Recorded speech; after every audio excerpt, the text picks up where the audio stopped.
Hi, I'm Chris Bryce with superservice.com. I'd like to talk to you about how to adjust your computer screen resolution. Now, to adjust your computer screen resolution, the first thing you're going to want to do is right-click anywhere on available desktop space.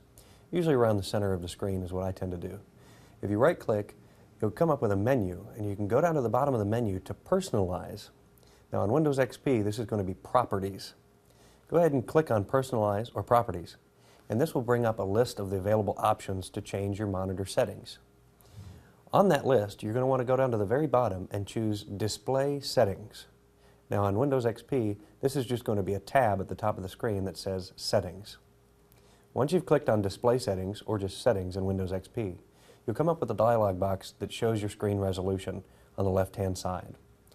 If you go over to the slider bar, you can adjust the screen resolution more or less, depending on what your needs are.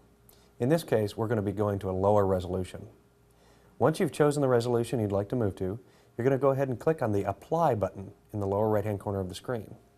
When you click on the Apply button of that dialog box, it will change the screen resolution for you temporarily, and you'll receive a message that asks you if you'd like to keep those settings. If you choose No within 15 seconds, your resolution will be restored to its original configuration. If you choose Yes, then your resolution will be at the new setting that you've chosen. Then you can click OK and close out of all the dialog boxes, and you've got your new screen resolution. That's how to adjust the computer screen resolution.